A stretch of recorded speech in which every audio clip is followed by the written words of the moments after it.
Thank you, Laura. If you all want to get up and leave because you were expecting Andrew, I won't take it personally. And I mainly agreed to do this because I figured that since Laura is going to have a beer with Dr. Fauci at the next meeting, that maybe I could be a tag-along as payback. So just so you know. I actually don't even have a disclosure slide. I apologize. A few disclosures. I had no conflict of timing, so I guess I ended up doing this. And also, for those of you who know AVAC, we're primarily a prevention-based organization, focusing a lot on long-acting, but not so much on treatment. So I hope you will accept that some of you and on the panel and in the audience may likely know far more than I. I did put some slides together that pivot off of some of our prevention work to look at some of the treatment work. Here we go. But I was going to say there was a lot of similarities in what you see, and that's not only about the products themselves, which I'll talk a bit about. I did want to start with a language check. I'm not a doctor or a scientist. I studied English history and women's studies, so I start with English language, perhaps. We talk a lot about options. And I just want to distinguish that as whether for treatment or for prevention, that's biomedical. That's biomedical products that are options that we have in our pipeline. What we all, though, are needing to do, and particularly coming off what Pedro described in terms of equity in access, is making those viable choices. And those are decisions that aren't about the product specifically. Those are about the decisions that we all make at levels of community, of policymakers, of making sure the biomedical products in our method mix become actual choices for programs and for people. And I think it's really important that we think about that.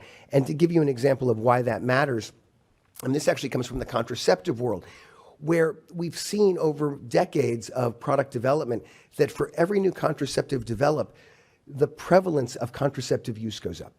And we see that as not just more different active pharmaceutical ingredients, but when you begin to differentiate and provide more choice amongst different delivery systems. So we know that can work.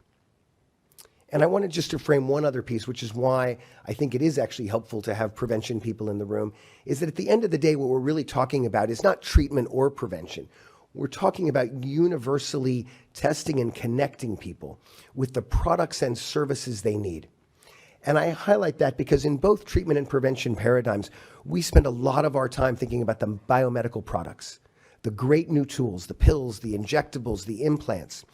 But it's the structural and behavioral issues that we all know are the difference between helping people get access to a product, to adhere to a product, to actually get to impact. And I think it's always important as we think about the next generation of products to remember that many of these products, as exciting as they are, will not fundamentally appear in people's bodies if we don't do the hard work of addressing these other issues, which I know is stating the obvious to everybody, but I always get nervous in sessions about the new technologies that people get super excited. There's a lot that each of these new technologies can do, and there's a lot that the technologies alone don't address. And we need to be sure we're not trying to solve something with a new technology that's actually about the social, systemic, and behavioral issues. So what is on the horizon? And this is just an example, and I think what's been really interesting to me in the last couple of years in talking about both long-acting prevention and treatment is really we're talking about two things increasingly. You know, we always talk about the active pharmaceutical ingredient when we think about oral tablets and even for injections. But as we think about the next wave of products, microarray patches, implants, vaginal rings, it's both the active drug, but it's the delivery system. And that both makes it super exciting to actually think about being able to deliver a technology that's longer acting. But it also makes things more complicated. Regulatory systems often have different device approaches than they do to the actual drug approvals. So we need to be thinking about that as we go through the development process, that we are developing both new products, new active pharmaceutical ingredients, but we're actually developing new technologies, new devices. And that is actually exciting, but it does raise a level of complexity. But you can see a whole range of new products here, and they allow us to think about things that go into the every 3 month, every 6 months, potentially every year of administration. Just think about that. We've been talking about daily pills or a single pill a day. We're talking about a pill a week, a pill a month, but moving now obviously to an injection every 2 months, but increasingly with these other products every 3 months, every 6 months, every year. And just imagine what that could do to simplify things, both for the individual, but also for our health systems. One other language check, though, the term long-acting. I do come out of a sexual reproductive health background, and we've been fascinated in our interactions with our partners, particularly women, who say, oh, your products aren't long-acting, really. Because in contraception, even an every 3-month injection of Depo-Provera is not considered long-acting in the family planning world. When they talk about long-acting, they're talking years at a time, an implant that can go 5 years. And it's important because as we begin to roll these products out for both treatment and prevention, we in HIV say, oh, that's a long-acting product, because compared to daily pill taking, that's long-acting. But for our users, they're like, that's not long-acting. So we have to really remember to meet people where they are, not where we are.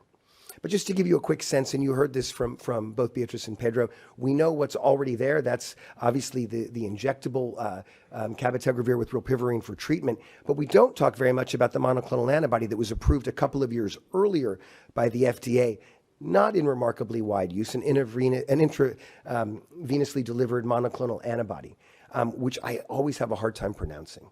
We do have to work on this. The drugs really need to be easier to pronounce. Ibalizumab.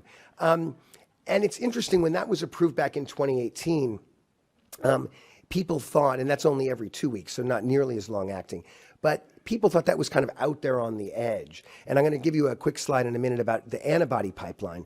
And I will say that in the midst of the last 2.5 years of COVID, the discourse, both amongst researchers and product developers, but also even amongst communities about antibodies, has exploded because of what's happened. And so it's an important space to watch because there's an increasing amount of interest in that.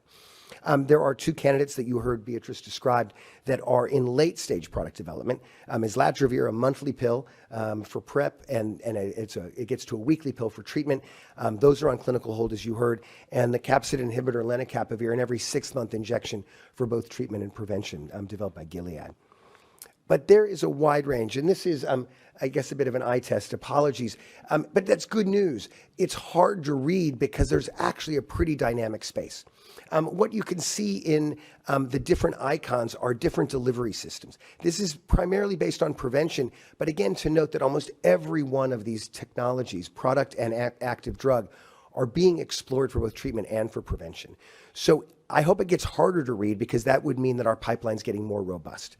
But you can see in the different icons, different delivery systems, the microarray patches, the vaginal rings, which are for prevention, implants, injectables, enemas, again, largely for prevention.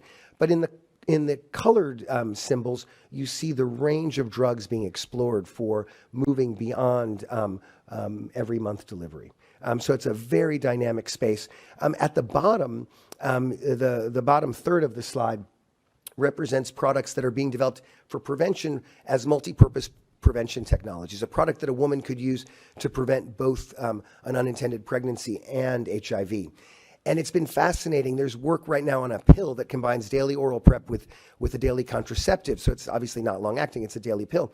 But the first question we've had in almost every consultation we've done in Southern and East Africa is, oh, I'm an HIV positive woman. Could you combine my treatment with the contraceptive? It's fascinating. Again, that's not being widely discussed, but something that, again, the users are asking for. And the other issue, of course, are antibodies. And this actually, when we think about the last decade of science, is actually one of the most remarkable things. Since 2010, there has been over 100, well more than 100 antibodies newly identified. And again, these are being explored in prevention, in treatment, and in early cure research. And you can see that they look at different parts of the virus. It's really based on the decades of work in this field of really understanding this virus so much better and beginning to identify all of these different antibodies. And it's really an area that I would encourage us to watch very closely.